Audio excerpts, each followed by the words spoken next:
56 सीटों के रुझान आ गए हैं। बीजेपी गठबंधन बहुमत से 1 सीट पीछे अभी है और आम आदमी पार्टी 19 पर है। ये जो एक लैंडस्लाइड विक्ट्री आम आदमी पार्टी की दिखती थी, वैसी तस्वीर कम से कम अभी बनती हुई नहीं दिख रही है। और ये बोलते बोलते बीजेपी को बहुमत, रुझानों में बीजेपी को बहुमत हासिल हो गया है। अभी 13 सीटों के रुझान और आने बचे हुए हैं। क्या एग्जिट पोल सही साबित होने जा रहे हैं? हालांकि अभी भी 9 भी नहीं बजे हैं, 45 मिनट की काउंटिंग हुई है और इसमें अभी ये मामला ऊपर नीचे होगा। लेकिन रुझानों में बीजेपी को 36 सीटें मिलना कम से कम अवधेश जी ये तो दिखा रहा है कि नतीजा किधर भी जाए, बीजेपी मान लीजिए 1 सेकंड के लिए हार भी जाए अगर, तो भी केजरीवाल बीजेपी के विधायकों को उठवा के मार्शल से बाहर तो नहीं फेंक पाएंगे। नहीं, देखिए 2 बातें हैं। 2015 और 2020 का चुनाव परिणाम तो नहीं है और नहीं होना है, ये बिल्कुल पहले से स्पष्ट था। तो 2025 में क्या चुनाव परिणाम होगा उस पर आना था। तो उसमें यह है कि इस समय जैसे मैं पहले भी कह रहा हूं कि 2 से 4% का अंतर दिल्ली में है। बीजेपी ने पूरा गैप भरा है और बीजेपी को जो आप लोग सवाल उठा रहे हैं, समझना चाहिए कि उनको लोग फ्री बीज के कारण वोट नहीं देते हैं। राजस्थान में कांग्रेस के फ्री बीज की घोषणाओं के बावजूद आपको वोट मिला है। हरियाणा में आपने भी किया, लेकिन कांग्रेस की तो पूरा घोषणा पत्र ही फ्री बीज का था, नया कुछ था ही नहीं। 7 पॉइंट का घोषणा पत्र था, फिर भी किया। बीजेपी फ्री बीज क्यों लाई है? इसका मैसेज जो आपने कहा है वो हार करके कि केजरीवाल से लड़ना है। उनकी स्टेट यूनिट जो थी वो तो ज्यादा मांग रही थी कि केजरीवाल जी अगर बस का भाड़ा फ्री कर रहे हैं तो हमको फीडर देना चाहिए महिलाओं को मोहल्ले से लाके। मुझे बीजेपी के नेता बता रहे थे, तभी हम जीतेंगे। हम पानी जो है कि आज की डेट में मान लीजिए यही नतीजा रह गया 37-20 का और बीजेपी की सरकार बन गई, कल को बिहार के लोग नहीं मांगेंगे। चारों तरफ से डिमांड उठ रही है, कहां से दीजिएगा? बिल्कुल तो फिर जो नरेंद्र मोदी सरकार कहती रही कि इससे देश डूब जाएगा, बिल्कुल डूब जाएगा। मुफ्तखोरी देश के लोगों को काहिल बनाना है, उनको स्वावलंबी और मेहनती बनाने से दूर करना है, परिश्रमी। ऐसा देश तो विश्व गुरु नहीं हो सकता है, इसलिए इसको तो खत्म करना पड़ेगा। लेकिन एक बात जो आप लोग बार बार इस पर चर्चा हो रही है, अगर 37 सीटें भी आम आदमी पार्टी की आएगी तो मुझे नहीं लगता कि इस समय बीजेपी सरकार बनाने की कोशिश करेगी, क्योंकि एक जनादेश होगा वो 37 हो 40 हो, अभी सरकार चलेगी।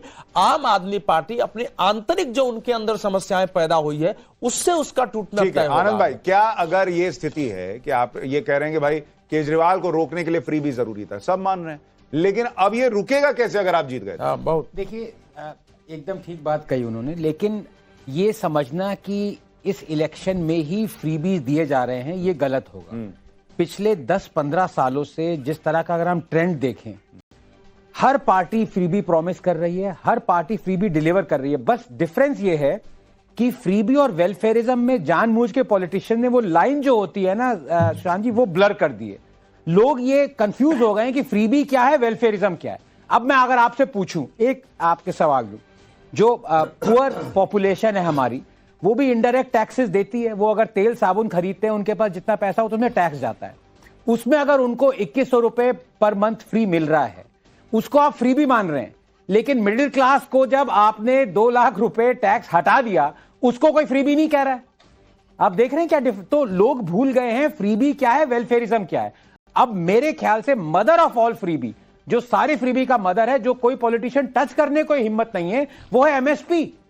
आप सरकार हर साल 3 लाख 4 लाख करोड़ प्रोक्योर करती जा रही है। आपकी बफर मैक्सिमम लिमिट है 40 मिलियन टन। आपके पास 100 मिलियन टन अनाज है, क्योंकि आप प्लेकेट कर रहे हैं वोट बैंक को। नहीं, और उसमें सबसे बड़ी समस्या दूसरी है। आनंद भाई, आपको याद होगा, आनंद भाई, हमने एक चर्चा की थी और उसमें हमने ये बात भी की थी कि एक तो आप कह रहे हैं एमएसपी की समस्या है, दूसरा कि आप चूंकि अब आपको एमएसपी देनी है और आप खरीदे जा रहे हैं, तो जो खरीद लिया उसको रखेंगे कहां? तो आप मुफ्त राशन बांट रहे हैं और वो एंडलेस चलेगा, नहीं, वो खत्म नहीं होने वाला दुनिया और उस पे 11 लाख करोड़ रुपए का खर्च है बहुत। सर, साम्यवादी सत्ताओं के विध्वंस का एक बड़ा कारण जो था वो यही था कि ये स्टेट ने जरूरत से ज्यादा अपने ऊपर आर्थिक वित्तीय जिम्मेवारी ले ली थी। भारत अगर उस दिशा में बढ़ेगा, देखिए भारत के किसानों का संपूर्ण उपज किसी सरकार की हैसियत नहीं है खरीदने के लिए, उसके लिए ढांचा बनाने की जरूरत थी। कृषि कानून उसी के लिए था। सर, अवधेश जी, आपको रोककर एक दूसरे अवधेश को सुनवा दूं। एक और अवधेश बोल रहे हैं, मिल्कीपुर से पीछे चल रही है सपा।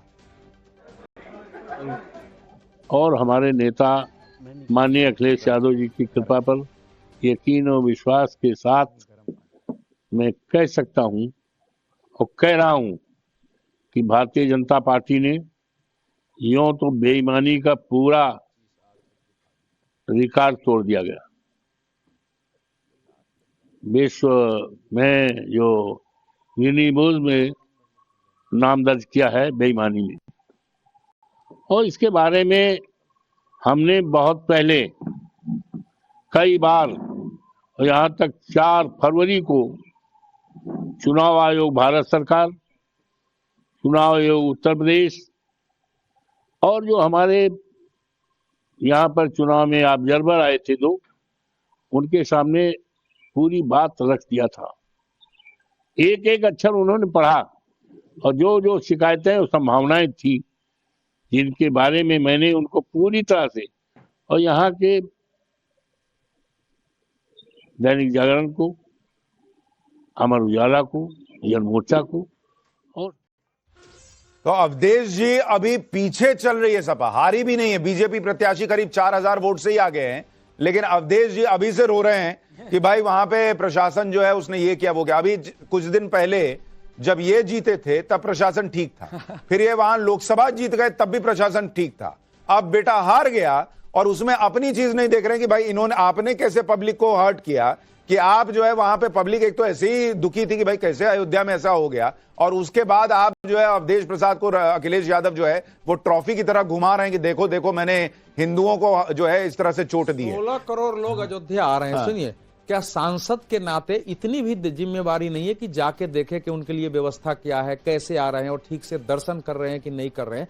ये तो सामान्य सांसद की अशोक यादव जी समाजवादी पार्टी से हैं। अशोक भाई अभी तो 4000 वोट से कैंडिडेट आ गए, उसके पहले ही अवधेश जी ने इसको बता दिया कि गलत चुनाव आप लोग बता रहे। फिर आप लोग 2027 लड़िएगा या नहीं लड़िएगा? क्योंकि यही केंद्र की सरकार 27 में रहेगी, वही योगी रहेंगे। फिर आप लोग कहेंगे कि ये लोग लड़ने नहीं दे रहे, जीतने नहीं दे रहे, फिर तो आप वहां भी हारेंगे। सुशांत जी देखिए, 2 बातें हैं। पहली बात जो आपने कहा कि वहां से मिल्कीपुर से हम हार रहे हैं, तो माफी मांग रहा हूं। बड़ी खबर, अमानतुल्लाह खान ओखला सीट से पीछे हो गए। रुझानों में बीजेपी ओखला सीट पर आगे चल रही है, ये बड़ी खबर है। ये बड़ी खबर आती हुई अमानतुल्लाह खान पीछे चल रहे हैं। क्या इसकी बड़ी वजह अमित ये हो सकती है कि वहां पर बीजेपी जो है उसके अलावा बाकी लोगों ने मुसलमान कैंडिडेट उतारे तो मुस्लिम वोट बढ़ गया, ऐसा हो सकता है? क्या ये ओवैसी फैक्टर हो सकता है? देखिए, ओवैसी फैक्टर हो सकता है, लेकिन आजकल जो है बीजेपी को हराने वालों के साथ ही पूरी की पूरी जो मुस्लिम या जो अल्पसंख्यक वोट है वो उधर जाती है। निश्चित तौर पर ओवैसी की पार्टी का कुछ असर होगा, लेकिन बहुत ज्यादा मुस्लिम वोट बटेगा उसकी उम्मीद कम लगती है मुझे, क्योंकि अब ऐसा होता नहीं है। आनंद रंगनाथन, ये भी हो सकता है, अभी हमने सुना था कि एक बड़े कट्टर भाई साहब थे, उन्होंने कहा कि मैं बीजेपी के लिए पहली बार वोट देकर आया हूं। क्या मुसलमान ने बीजेपी के लिए वोट किया हो? ये भी हो सकता है। देखिए, उससे अवधेश जी करें नहीं हो नहीं सकता। हाँ, मतलब अब ये मैं अब या तो आम आदमी पार्टी को तो कॉन्स्पिरेसी थ्योरी बिलीव करने लग जाऊं लेकिन ये जो जैसा आपने कहा, आ रहा हूं अभिषेक जी। हाँ। जैसा आपने कहा कि ये वोट कटिंग वहां पे हुई है, तो कई लोग कहते हैं Owaisi is the B team of BJP. नहीं, they are not the B team of BJP, they are what they are. वो आप किसी भी स्ट्रॉन्ग मुस्लिम स्ट्रॉन्ग होल्ड में अगर आप ओवैसी को लगाएंगे तो दे विल, लोग कंफ्यूज होंगे, क्योंकि आपका भी जो कैंडिडेट है ना उसने भी डिलीवर नहीं किया पिछले 10 साल से। तो मतलब anti incumbency plus Owaisi factor, मतलब कोई एक फैक्टर नहीं सुशांत जी, 2 फैक्टर। ठीक है, अभिषेक आप कुछ कह रहे हैं, बोलिए। देखिए, अवधेश जी ने बोला कि दिल्ली की जनता मुफ्तखोर है, क्योंकि 3 बार अरविंद केजरीवाल जी को जो हमने जन कल्याणकारी योजनाओं के उनको फायदा पहुंचा, मैंने ये शब्द नहीं इस्तेमाल किया। चुनाव के उन्होंने मुफ्तखोर बोला। सुशांत जी, दिल्ली के अंदर इफी विचारधारा का चुनाव था। एक तरफ अरविंद केजरीवाल जी का विचारधारा था जो दिल्ली की जनता पे पैसे लेकर के दिल्ली की जनता पे खर्च करते हैं। दूसरी तरफ नरेंद्र मोदी जी का विचारधारा था जो जनता का पैसा तो लेते हैं लेकिन अपने चंद उद्योगपतियों को पैसे माफ कर देते हैं। एक रेवड़ी मॉडल था, एक रेवड़ा मॉडल था। और मुझे फख्र अपने नेता अरविंद केजरीवाल पे फख्र है कि उन्होंने दिल्ली की जनता को सुरक्षा में देने का कार्य किया। 1200 करोड़ गवर्नमेंट एड बजट के पैसे नहीं है, और हम लोगों ने वैसे शब्द में अभी इन्होंने मुफ्तखोर बोला कि नहीं बोला? नहीं, आप भी जानते हैं। एक ब्रेकिंग बता दूं। देखिए, मुस्लिम बहुल 2 सीटों पर बीजेपी आगे चल रही है। एक तो ओखला पे चली रही है, चांदनी चौक सीट पर भी बीजेपी आगे चल रही चांदनी है। चौक पर तो मुझे आश्चर्य नहीं है ना, क्योंकि चांदनी चौक और जो पर- जाट बहुल 7 सीटें हैं, उनमें से 7 में से 5 पर बीजेपी आगे चल रही है। आप बताइए, अब ये तो जाट का इशू लास्ट में अरविंद केजरीवाल जी उठाए थे कि हम ये करेंगे। देखिए, जाटों में और गुर्जरों में इस बार दूसरा भाव था।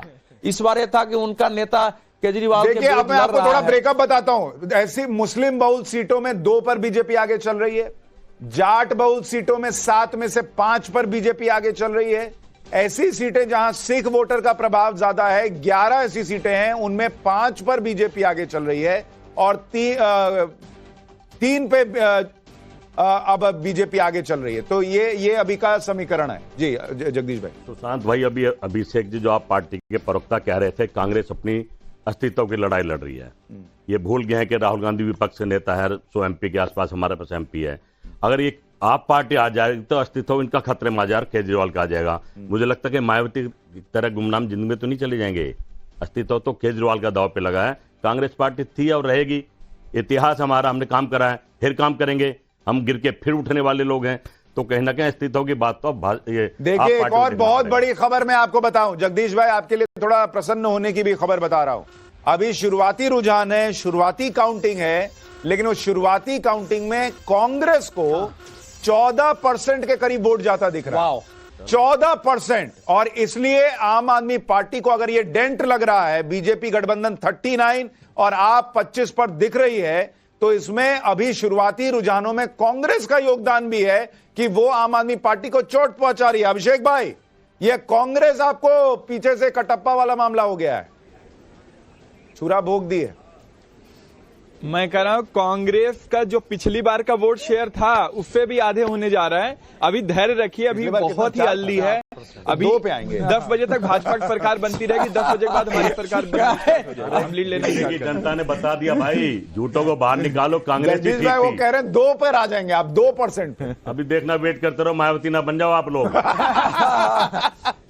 14 तो कांग्रेस का हो गया तो बहुत मुझे आश्चर्य होगा। 14 की संभावना नहीं। अभी शुरुआत में ये मुझे बताइए, 1 मिनट ये बताइए कि आप लोग जगदीश भाई को 5 मिनट भी खुश नहीं होने देख सकते मैं तो खुश हूँ भाई, मैं तो इसलिए खुश हूँ, हमने दिल्ली की जनता बचा ली, मैं इसलिए खुश हूँ। अभी आप कह रहे हम चुनाव नहीं लड़े, कम से कम अभी हार का कारण तो इनका हम ही है ना। नहीं, लेकिन इसमें एक बड़ी चीज है आनंद भाई, आप देखिए कि कांग्रेस के एक नेता बैठकर कह रहे हैं कि केजरीवाल का हारना और बीजेपी का जीतना दिल्ली की जनता को बचाना है।